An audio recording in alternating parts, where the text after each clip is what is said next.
اس سے ابھی تک حضرت عوف بن مالک رضی اللہ تعالیٰ کہتے میرا بچہ کافروں نے قید کر لیا، گھر میں غربت پہلے بڑی زیادہ تھی، میں دروازہ رسول پہ آیا، حضور اب کیا کروں؟ تو کہتے ہیں نبی پاک نے فرمایا بھروسہ اللہ کی ذات پہ کر، توکل اللہ کی ذات پہ کر، اور گھر جا کے تسبیح لے کے میاں بیوی بیٹھ جاؤ اور پڑھو لا حول ولا قوت الا باللہ العلی العظیم، جاؤ پڑھو جا کے۔ کہتے میں گھر بیٹھا، ابھی چند تسبیحاں پڑھی تھی کہ دروازے پہ دستک ہوئی، دروازہ کھولا تو میرا بیٹا دروازے پہ کھڑا تھا، پلٹ کے دیکھا تو 400 بکریاں بھی لایا تھا۔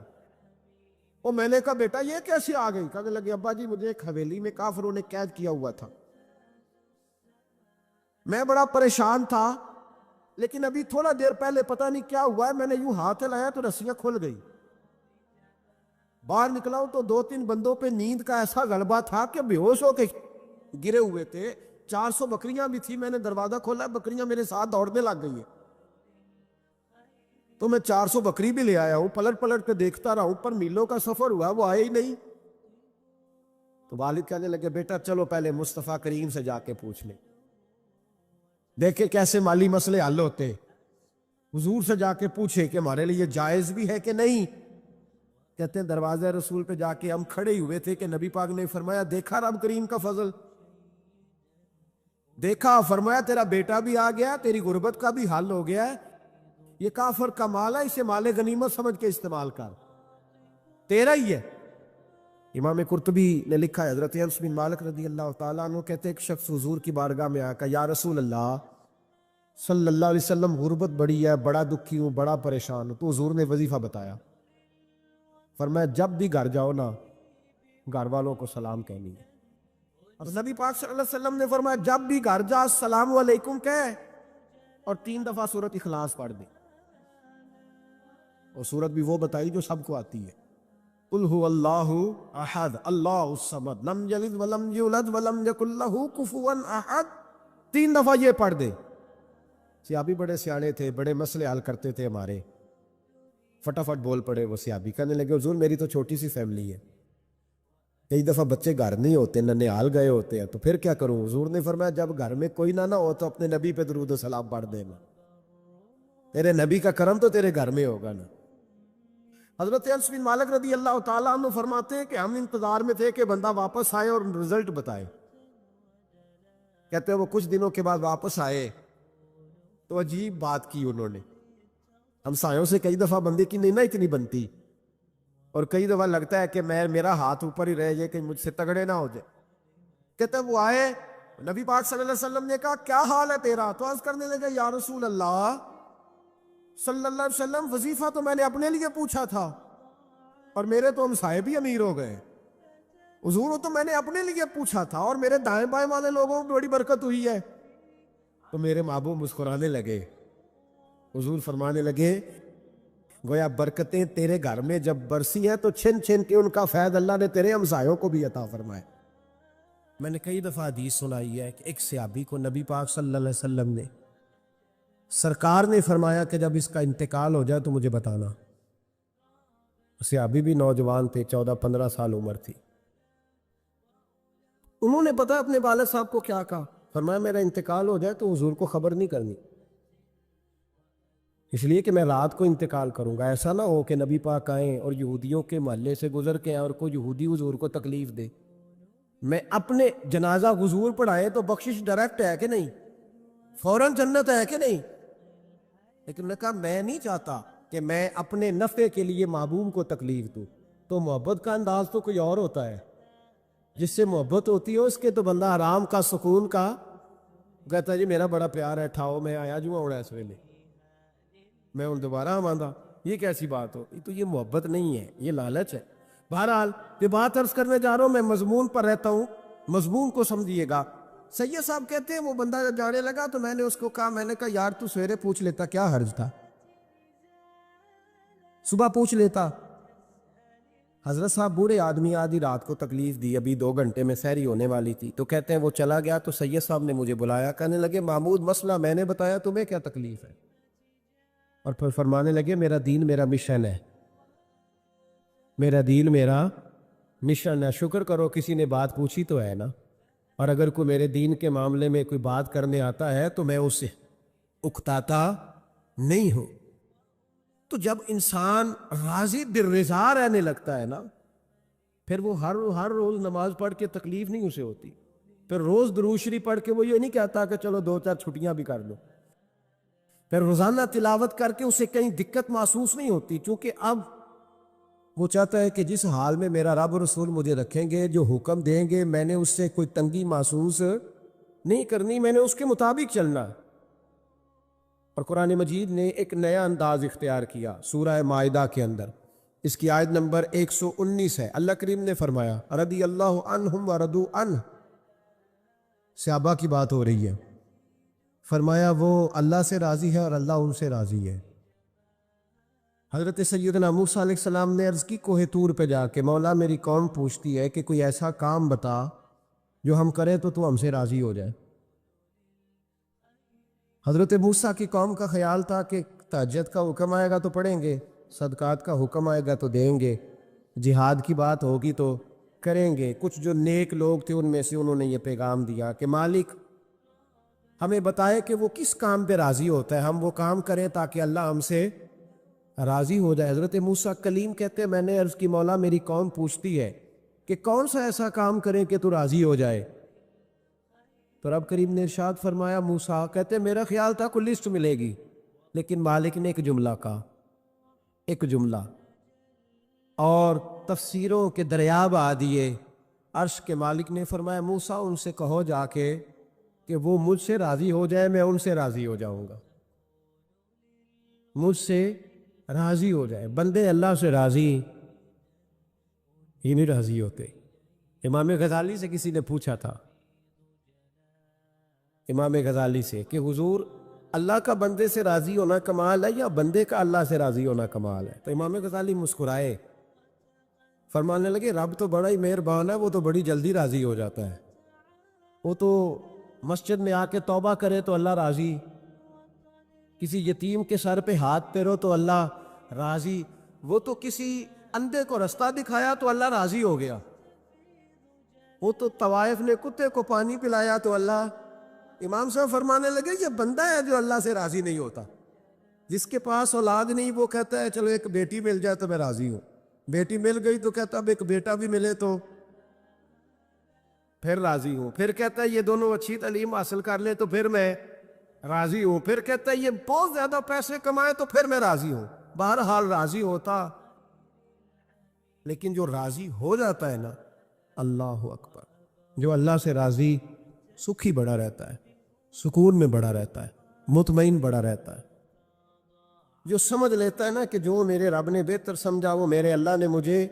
میں کبھی کبھی سوچتا ہوں کہ یار حضرت بلال حبشی نے کوئی عہدہ نہیں مانگا ساری زندگی، انہوں نے نہیں کہا مجھے بھی ایک صوبے کا گورنر بناؤ میری بھی خدمات ہے، مجھے بھی وزیر خزانہ بناؤ میرا بھی کچھ بنتا ہے۔ ایک دفعہ نہیں کہا سیدنا بلال حبشی رضی اللہ تعالیٰ عنہ کہ میری بھی کوئی ڈیوٹی ایسی ہونی چاہیے کہ مجھے چلو سپہ سالار ہی بنا دیا جائے۔ ساری زندگی مسجد میں جھاڑو دیا تو اسی پہ راضی رہے، ساری زندگی محبوب کے مہمانوں کا لنگر پکایا تو اسی پہ راضی رہے، ساری زندگی میرے محبوب علیہ السلام کے بچوں کی نوکری کی تو اسی پہ راضی رہے، راضی بالرضا رہے۔ حدیث پاک سنیے، نبی پاک علیہ السلام نے ایک دن صحابہ سے پوچھا کہ تم کیا سمجھتے ہو، اپنے دل کو جب پوچھتے ہو، دل پہ توجہ کرتے ہو تو کیا جانتے ہو؟ تو صحابہ عرض کرنے لگے یا رسول اللہ جب ہم اپنے دل پہ توجہ کرتے ہیں تو ہم سمجھتے ہیں کہ اللہ نے ہمیں ایمان عطا فرمایا ہے۔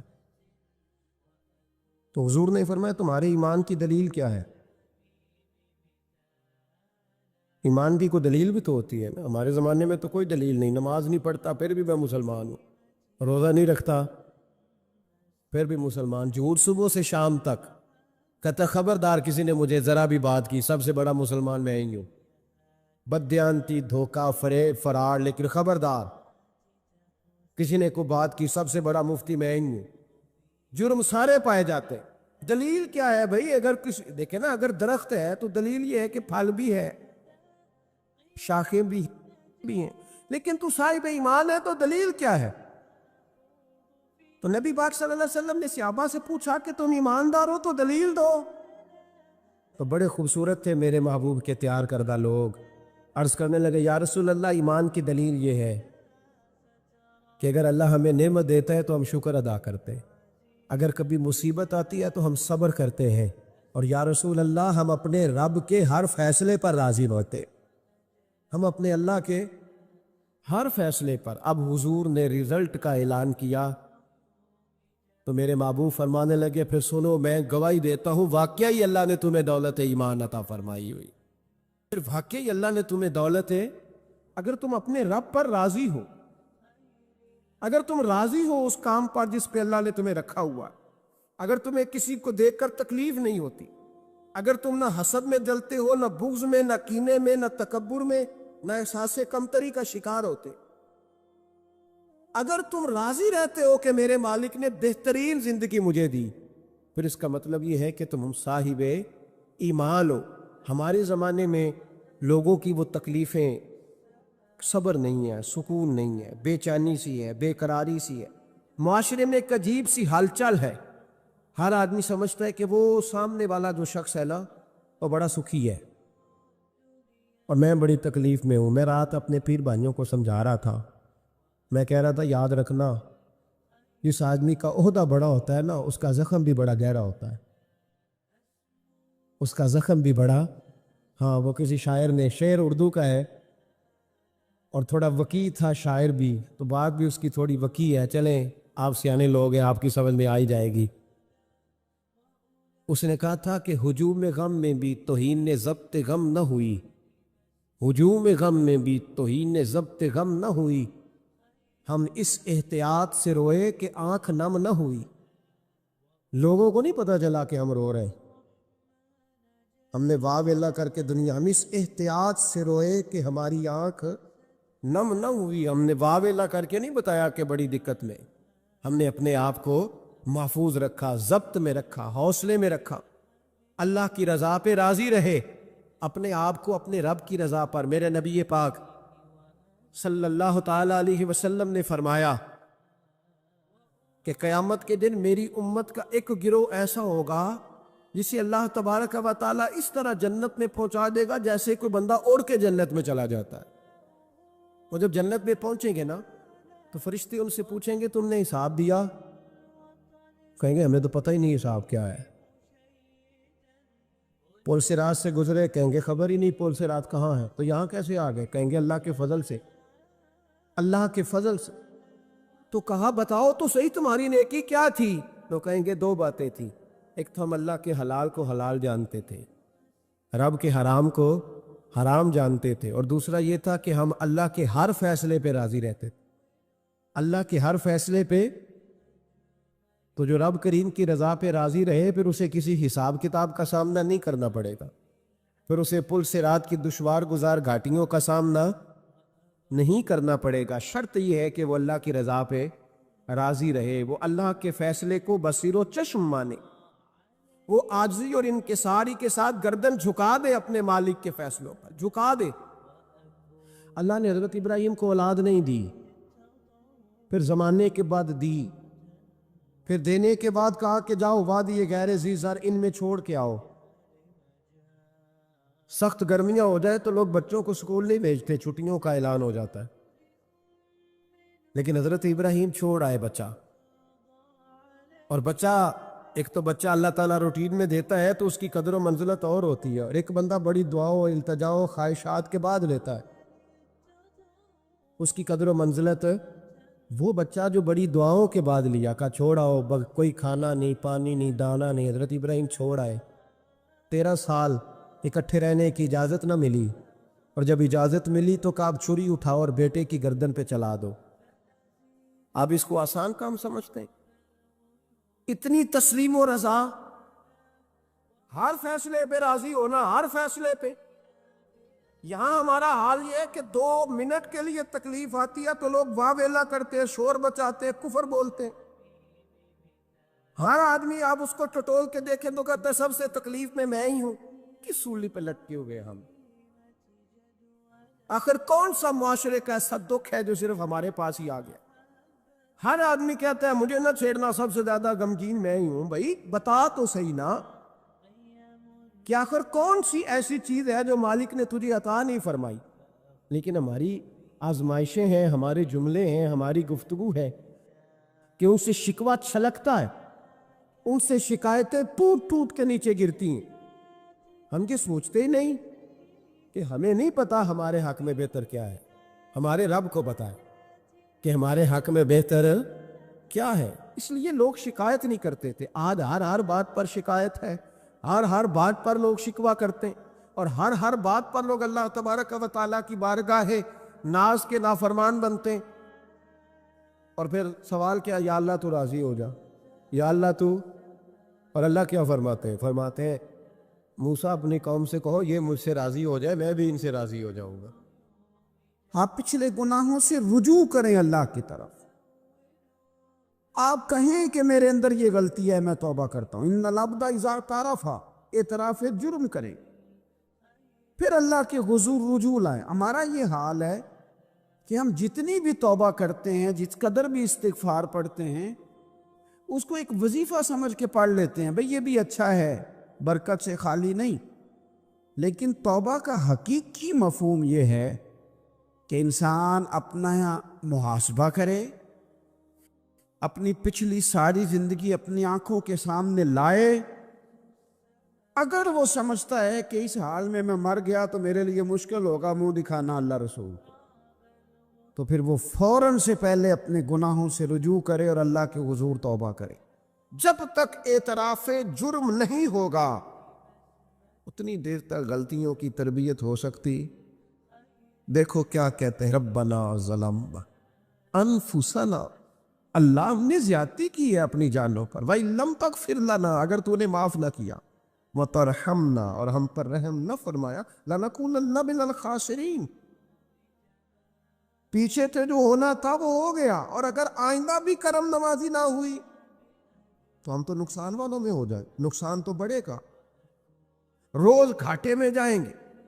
ہم جب تک تسلیم نہیں کرتے، اعتراف اپنی زندگی میں پیدا کریں، اعتراف اپنی چیزوں میں اگر بہتری چاہتے ہیں، آنے والے وقت کو عمدہ کرنا چاہتے ہیں۔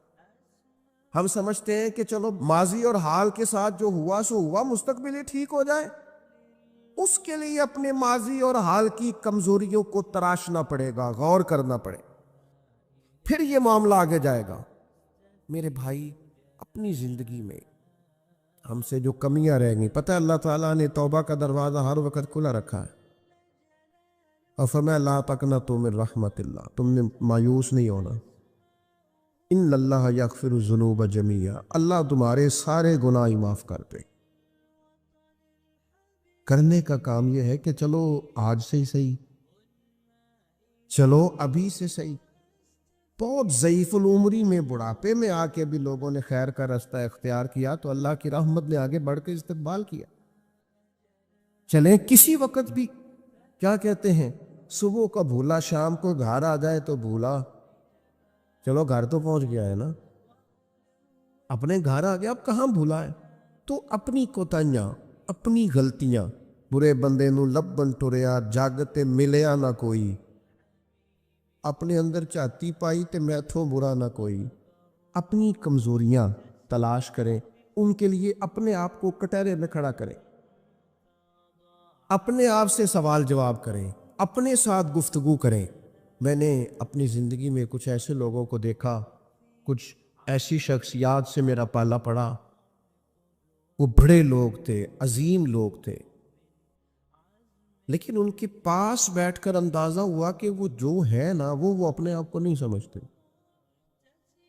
وہ جو ہیں وہ نہیں۔ حضرت شیخ سعدی رحمۃ اللہ نے لکھا ہے کہ ایک بزرگ خانہ کعبہ میں حج کے موقع پر گئے ہوئے تھے، تو کہتے ہیں خیمے میں سویا تھا تو کسی کے تڑپ کے رونے کی آواز آئی، یا اللہ مہربانی کرنا قیامت میں رسوا نہ کر پائے۔ تو کہتے ہیں میں تو تسلی دینے کے لیے اٹھ کے باہر گیا کہ پتہ کروں کون ہے، اور جب میری جا کے ملاقات ہوئی تو میرے پیروں تلے زمین نکل گئی، یہ تو بغداد کی عبد القادر جیلانی ہے۔ آپ کسی بھی شخص کو پڑھ لیں گے، جو آج کل دعوے ہیں نا لوگوں کے، میں یوں کر دیتا ہوں تو میں یہ، ہمارے بزرگوں کے یہ دعوے وہ جہاں بھی ملیں گے رب کے عاجز بندے ملیں گے، وہ جہاں بھی میسر آئیں گے وہ اللہ کے عاجز بندے ہو کے ہی میسر آئیں۔ احساس ان کے دلوں سے اپنی کمزوریوں کا کبھی گیا؟ ہمارے اندر یہ احساس نہیں، بڑھوتری کا احساس۔ لوگوں سے ملاقاتیں ہم کرتے ہیں تو ہم یہ تھوڑی چاہتے ہیں کہ ہم ان سے کچھ حاصل کریں، ہم تو بڑی ساری جگہوں پہ اپنا آپ دکھانے بتانے کے لیے پہنچتے ہیں۔ اپنی زندگی میں اپنی غلطیوں کو ڈھونڈیں۔ وہ جس کا بیٹا اس کے سامنے تلخ بولتا ہے اور پھر رات کو وہ بستر میں منہ دے کے روتا ہے، وہ کیوں نہیں مان لیتا کہ اس سے غلطیاں ہوئی ہیں؟ وہ ایک دفعہ اپنے بستر میں منہ دے کے یہ کیوں نہیں سوچتا کہ کبھی اس کے ابا جی بھی کہا کرتے تھے بیٹا میں تیری طرف سے تکلیف میں؟ کیوں نہیں تسلیم کرنے کو تیار کہ میں اسے کسی کے سپرد کر کے نا تو چچا کے ساتھ اسکول چلا جا اور میں دوستوں کے ساتھ کھانے کھانے چلا گیا، میں نے اپنے بچوں کو وقت ہی نہیں دیا؟ یہ کوتاہیاں ہم کب تسلیم کریں گے؟ چھوٹا آدمی ہوں اور کمزور ہوں، کوئی ایسی بات نہیں کرنا چاہتا، لیکن میرا دل کرتا ہے ادب سے عرض کروں کہ دین کے دعوے کرنے والوں تم سے غلطیاں ہوئی، منبر و محراب کے وارثوں تم سے کوتاہیاں ہوئی ہیں، مسند ارشاد پر بیٹھ کر پیری مریدی اور اچھے اسباق پڑھانے والوں تم سے خطائیں ہو گئی ہیں۔ تم نے قوم کو جس تعویذ گنڈے پہ لگایا تھا، تم نے قوم کو جو چیزیں خود سے سکھائی تھیں، تم نے کیوں نہیں بتایا کہ ہم تو ناقل ہیں، اللہ کے عاجز بندے ہیں، قرآن و سنت پڑھیں گے اور تمہیں سنا دیا کریں، ہم تو صرف ناقل ہیں، یہاں سے نقل کر کے تم تک پہنچانے والے، ہم تو تمہیں خیر بتائیں گے، اللہ کی بارگاہ کا رستہ دکھائیں۔ تم نے کیوں نہیں اس کو سمجھا؟ ہم اپنی کوتاہیاں کب قبول کریں گے؟ ساری غلطیاں سیاستدانوں کی تو نہیں ہوتی۔ پتہ تھا ووٹر سپورٹر کو کہ یہ پہلے کس پارٹی میں تھا، اس کو پتہ تھا کہ اس کا اعتبار نہیں ہے، خدا جانے جیت کے بھی کس پارٹی میں جائے گا، پتہ تھا۔ تو کیا یہ کوئی دھندا ہے؟ کیا یہ کاروبار ہے؟ کیا آپ جانتے بوجھتے ہوئے اپنے ہاتھ سے زہر کھائیں اور بعد میں کہیں کہ میری انتڑیاں کٹ کے باہر آ رہی ہیں، تو جب کھایا تھا تو یہ تو ہوگا سارا کچھ؟ ہمارے کچھ دوست ہیں محبت کے ساتھ رمضان میں کچھ اپنی بساط کے مطابق جو ہمیں نظر آتا ہے کہ یہ ہمارے جاننے والوں میں کوئی غریب آدمی ہے تو بڑی معمولی سی چھوٹی سی خدمت ہم کرنے کی کوشش کرتے ہیں۔ تو میں یہ ایک دو دن پہلے عصر کی نماز کے لیے سیڑھیاں چڑھ رہا تھا مسجد کی، تو ایک بوڑھے نے مجھے آواز دے کے کہا حضرت جی السلام علیکم، اور پھر غریب آدمی تو وہ بات بھی کرتا ہے تو اس کے لفظ بھی کانپتے ہیں۔ میں نے کہا کہ کیا آپ کو پریشانی ہے؟ کہنے لگے جیڑا رمضان چ راشن لبدا ہے پہلے نہیں لب سکتا۔ تو میں ان کا بازو تھام کے ان کو کونے پہ لے گیا، میں نے کہا پریشان ہو، منہ کے آنسو بے اختیار ٹپ کے کہنے لگے منڈے دی کل 40,000 تنخواہ ہے تے 34,000 گیس دا بل آ گیا، اب یہ ہے کہ اس کو مینج کرنا۔ اقبال نے کہا تھا تو خالق و مالک ہے مگر تیرے جہاں میں، اللہ کی بارگاہ میں کہا مالک تو قادر و عادل ہے مگر تیرے جہاں میں ہے تلخ بہت بندہ مزدور کے اوقات۔ اللہ تیری حکمتیں ہیں تو ہی بہتر جانتا ہے، ضرور کوئی حکمت ہوگی لیکن بعض لوگ تکلیف میں کیسے مینج کریں؟ کیوں نہیں اپنی غلطیاں مانتے؟ ہم نے غلط لوگوں کو سپورٹیں کی ہیں، ہم نے بھائی یہ دیکھا ہے کہ وہ میرے گھر آیا ہے، مجھے بھی چودھری مانتا ہے چھوٹا سا، لہذا پیچھے لگ گئے۔ کون اشک شوئی کرے؟ اور پھر یہ تو میں نے ایک مثال دی ہے نا، یہ جانے کس کس کے ساتھ یہ معاملہ ہے اور کس کس انداز میں یہ معاملہ ہے۔ میرے عزیز، اعتراف جرم، اپنی غلطی کا احساس، یہ نعمت اگر ہمیں میسر آئے، کسی بھی سیاسی جماعت کا کوئی آدمی بھی ٹی وی پر آتا ہے اور وہ جب انٹرویوز دینے شروع کرتے ہیں تو کیا ہر پارٹی کا سربراہ معاذ اللہ معصوم ہے؟ ان سے غلطیاں نہیں ہوتی؟ کیوں نہیں آپ اعتراف کرتے کہ یہاں ہمارا لیڈر بھی بولتا ہے، خطا کرتا ہے؟ کیوں آپ اخلاقی جرت کا مظاہرہ نہیں کرتے؟ آپ اس طرح دفاع کرتے ہیں کہ جیسے اس میں کوئی کمی ہے ہی نہیں۔ ہمارے اسا فرمایا کرتے تھے خدا بننے کا شوق نہ پیدا کرو، انسان رہو۔ رب نے تمہیں انسان بنایا، وہ تمہیں انسان دیکھنا ہی پسند فرماتا ہے۔ یہ کیا تم نے دعوے شروع کر دیے؟ غلطی کوئی نہیں ہوتی، یہ کیسے ہو سکتا ہے وہ غلط فیصلہ کرے؟ آپ مانیں، بندے کی توبہ اللہ کب قبول کرتا ہے؟ مشکات میں حدیث ہے سیدہ عائشہ صدیقہ سے، حضور فرماتے ان العبد اذا اعترف، یہ لفظ ہے سرکار کے، اس پر غور کی، فرمایا بے شک جب بندہ اعتراف جرم کرتا ہے رب کی بارگاہ میں بیٹھ کے، وہ مان جاتا ہے یا اللہ یہ مجھ سے بھول ہو گئی، میں نفس کے ہاتھوں مجبور ہو گیا، یہ مجھ سے غلطی ہو گئی، شیطان نے ان العبد اذا اعترف، بے شک جب وہ رب کی بارگاہ میں اعتراف جرم کرے، ثم تاب، پھر توبہ کرے، تو تاب اللہ علیہ، اللہ فوراً اس کی توبہ کو قبول فرما لیتا ہے۔ لیکن وہ اعتراف جرم ہی نہ کرے، وہ اپنی خطائیں ہی تلاش نہ کرے، وہ کسی جگہ ماننے کو تیار نہ ہو۔ اعتراف کرنا یہ اعلیٰ درجے کے لوگوں کا کام ہو، مان جانا یہ بلندی اخلاق والے لوگوں۔ ہم سے کوتاہیاں ہو گئی، میں آپ کی خدمت میں ادب سے عرض کروں گا، زندگی میں بہت ساری چیزوں سے پرہیز بڑا ہی ضروری ہے، اس لیے اپنی ذات کے طواف سے پرہیز بھی بڑا ہی ضروری ہے۔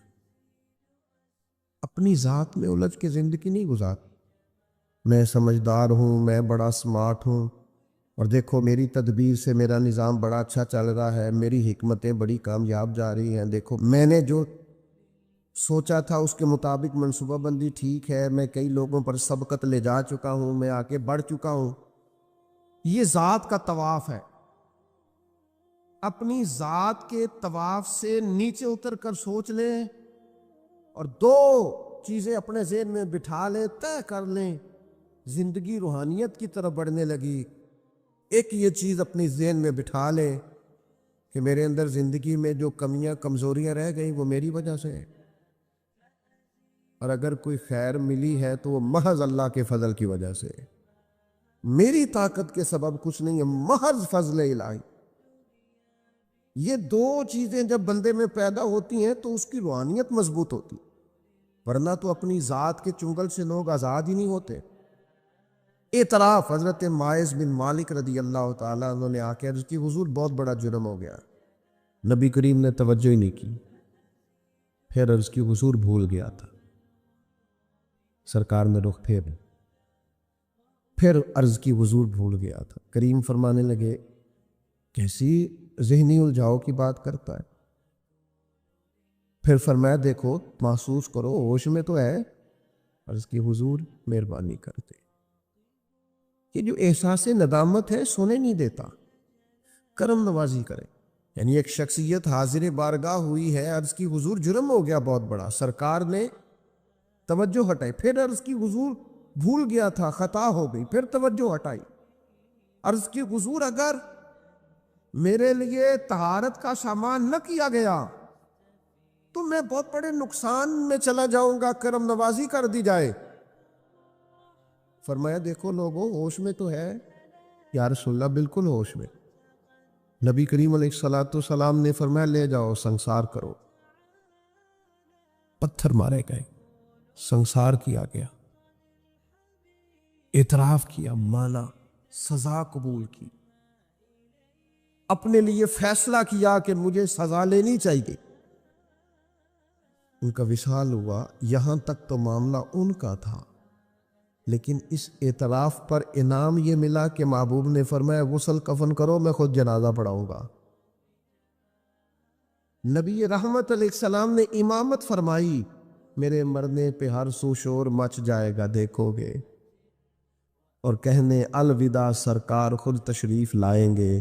اور کسی درویش نے کہا تھا مرن تو بعد دو مکھڑا میرا ہو جاوے جے تازہ، پھر سمجھ لینا محبوب میرے نے آن پڑے ہے جنازہ۔ سرکار نے امامت فرمائی، تدفین ہوئی۔ کسی شخص نے بعد میں کہا اس نے فلان جرم کیا ہے، تو حضور فرمانے لگے چپ کر، تجھے پتہ ہے وہ کہاں ہے اس وقت؟ یا رسول اللہ کہاں ہے؟ فرمایا جنت کی نہروں میں غوطے لگا رہے ہیں۔ اور حضور فرمانے لگے اس بندے نے ایسی اعلیٰ توبہ کی ہے کہ اگر میں اپنی ساری امت میں اس کی توبہ ساری امت میں، فرمایا اس کی توبہ اگر قیامت تک آنے والے سارے امتیوں میں بانٹ دوں تو اللہ سب کی بخشش فرما دے گا، سب بخشے جائیں گے اس ایک کی توبہ کی برکت۔ کیوں؟ ہاتھ باندھ کے عرض کی حضور مہربانی کریں، میرے سے یہ غلطی ہو گئی ہے، شفقت کریں، مہربانی فرما۔ دوستو اپنی زندگی میں اعتراف والا مزاج تو پیدا کرو یار۔ اپنی زندگی میں جو لوگ اپنی غلطیاں ماننا شروع کر دیتے ہیں وہ ایک فائدہ اپنے ساتھ کرتے ہیں اور ایک اپنی آنے والی نسل کے ساتھ فائدہ کرتا ہے۔ ان کو پتہ چلتا ہے کہ ہمارے بزرگ ہمیں یہ کہہ رہے ہیں، ہمارے والدین کا بیٹا یہاں میں بھول گیا تھا اور میری اس غلطی کی بنیاد پر مجھے یہ نتائج بھگتنا پڑے اور بہت ساری چیزوں پر میں بہت سارے لوگوں سے پیچھے رہ، یہ خطا نہ کرنا زندگی میں۔ لیکن وہ ہمیں اپنی تعریفیں سنانے سے فرصت ملے تو اپنی غلطیوں کی طرف جائیں۔ ہمیں آئینہ ہر روز ہمارا ہی حسن ہمیں دکھاتا رہتا۔ اگر ہمیں کہیں کوئی کمزوری نظر آئے تو تب ہے نا۔ صوفیاء کرام کے سرخیل ہے حضرت مجدد الفسانی رحمۃ اللہ علیہ، تو شیخ سے کسی نے کہا خوش بخت انسان کون ہوتا ہے؟ تو مجدد صاحب فرمانے لگے جسے اپنی غلطیاں نظر آنی شروع ہو جائیں۔ خوش بخت ہے وہ آدمی جس کو اپنے گریبان میں منہ ڈالنے کا شوق پیدا ہو، خیال آئے تو اس کی تربیت شروع ہو جاتی۔ لیکن جو ہر بات، میں ایک چھوٹی سی بات آپ کی خدمت میں عرض کروں، آپ اس سے اختلاف کر سکتے ہیں، تو میرا تجربہ یہ ہے، میں نے تعلیمی زندگی گزاری ہے، میرا تجربہ یہ ہے کہ جو نہیں نہ پڑھا اپنی وجہ سے نہیں پڑھا، کہے بعد میں وہ کہ جو خاندانی مسائل بڑے تھے، مجبوریاں بڑی تھی گھر کی، کہے جو جس نے کہنا ہے کہے، اور میں یہ بات ماننے کو تیار نہیں ہوں، اس لیے کہ میں نے اپنی زندگی میں دیکھا جنہوں نے پڑھنا تھا نا وہ پارٹ ٹائم جاب بھی کرتے تھے اور پڑھائی بھی کرتے تھے۔ وہ میں خود، ہم دوست جایا کرتے تھے، اب تو میں نے کبھی یہ سنا بھی نہیں، لیکن یہ جو لوگ بڑی عمر کے ہیں انہیں پتہ ہوگا، آدھی قیمت پر کتابیں مل جاتی تھی اور پھر اس کو جا کے دوبارہ بیچ کے آتے تھے، وہ پھر 25% قیمت ملتی تھی اس کی اگلے سال۔ تو اس طرح سے سمٹے ہوئے خرچوں میں اور اس طرح اخراجات کی کفایت شاری میں لوگ پھٹیوں پر بیٹھ کے پڑھتے رہے، اور بہت ساری مائیں بستہ لے کے دینے کی پوزیشن میں نہیں ہوتی تھی، تکیے کے غلاف میں پہنی ہوئی کتابیں، اور 3 دوستوں نے مل کے ایک چٹائی خریدنے کا پلان بنا لیا، اس پر بیٹھے ہوئے اور پھر ایک دوات کے ساتھ 3 قلم اسی دوات میں ڈبو کر وہ اپنا اپنا کام کرنے والے، اور ایک دوسرے پر احسار بھی کیا جا رہا ہے، تو پین میں سیاہی بھرنے کا احسار کیا جا رہا ہے، کسی کو دی بھی جا رہی ہے تو کہا تھوڑی گاچی دے دو تاکہ میں بھی اپنی پھٹی کو صاف کر لوں۔ لیکن یہ پڑھتے پڑھتے لوگ، چھوٹی کتابوں پہ پڑھتے پڑھتے انہوں نے بڑے بڑے انقلاب برپا کر دیے۔ ہم یہ دیکھتے رہے، اپنی کمزوریوں کی وجہ سے لوگ پیچھے رہ گئے جو رہ گئے، ورنہ جن لوگوں نے تھوڑی سی بھی توجہ کی اللہ تعالیٰ نے ان کی مدد فرمائی۔ زندگی میں جو جس مقام پر بھی کھڑا ہے، وہ ابھی بیٹا ہے یا والد بن چکا ہے، وہ ابھی شاگرد ہے یا استاد کے منصب پر فائز ہو چکا ہے، وہ ابھی طالب علم ہے یا عملی زندگی میں کسی شعبے کے ساتھ منسلک ہو چکا ہے، اگر وہ چاہتا ہے کہ اگلی زندگی میں کم از کم ناکام نہ ہو تو پیچھے جو اس سے کوتاہیاں ہو گئی ہیں ان کا اعتراف کرنا شروع کرے۔ ضروری نہیں اس کے پوسٹر چھپائے اور لوگوں کو بتائے، وہ اپنے آپ سے تو گفتگو کرے، اپنے رب کے حضور تو حاضر ہو کے اپنی غلطیوں کو مانے، وہ تسلیم تو کرے کہاں کہاں اس سے خطائیں رہ گئی ہیں، کہاں کہاں اس سے غلطیاں رہ گئی، کہاں کہاں وہ بھول گیا، کہاں کہاں اس نے سمجھنے میں اور اپنا شعور بلند کرنے میں دیر کر دی۔ لوگوں کا دل کرتا ہے ان کی اصلاح ہو جائے، پر کوئی درد والا ہو کوئی ایسی بات ہو تو تب ہے نا جی. آئے ہائے. حضرت عبداللہ ابن مسعود کہنے لگے کاش یہ قرآن پاک پڑھتا. یہ کہہ کے چلے گئے. باہر وہ نکلا نا، جب سارے لوگ باہر نکلے اس معاذ اللہ بری مجلس سے، چین گوئیاں ہو رہی تھی کہ آج تو یہاں حضرت عبداللہ ابن مسعود بھی آئے تھے. تو زازان سے کسی نے کہا کہ آج نا حضرت عبداللہ ابن مسعود نے تیری آواز سنی، تیری آواز. تو وہ کہہ رہے تھے کاش اتنی سونی آواز سے قرآن پڑھتا تو مزہ آتا، کاش. وہ کہنے لگا نبی پاک کے صحابی نے میرا نام لیا ہے، گویا ہو کے میرا ذکر کیا ہے. حضرت عبداللہ ابن مسعود نے میرا نام لے کے کہا ہے کہ کاش میں قرآن پڑھتا، اور میرے لیے کہا مصطفیٰ کے صحابی نے. حضور سے قرآن سیکھنے والے کی خواہش ہے کہ میں قرآن پڑھوں. دوڑے گئے، کدھر ملیں گے عبداللہ ابن مسعود؟ فلاں فلاں جگہ غسل کیا، وضو کیا، پیروں میں لگ گئے جا کے. کہنے لگے سونیا اس کے قرآن پڑھنے کی تعریف مدینے والے کریں، وہ میرے بارے میں کہے کہ مجھے قرآن پڑھنا چاہیے تھا. آج سے میں نے ٹھوکر ماری سارے گانوں کو، سکھاؤ مجھے قرآن، میں قرآن ہی پڑھا کروں. میں قرآن پڑھوں گا، میں پڑھ پڑھ کے سناؤں گا. لوگ میری زبان سے اللہ کے کلام کی تلاوت سنا کریں گے. کوئی بیٹھا ہوا مجھے دور دعا دیتا ہے، میں ڈوبتا ہوں سمندر اچھال دیتا ہے. کوئی تو ہو نا جو کہے، کوئی تو ہو. فرمانے لگے بس ہو گئی حضور، آپ دیکھیں گے میں قرآن ہی پڑھوں گا. میری زبان سے اب اللہ کی کتاب کی تلاوت ہی ہو گئی، طے ہو گئی بات. تو کسی نے نصیحت لینی ہے توبہ کے لیے تو ایک جملہ بھی کافی ہے.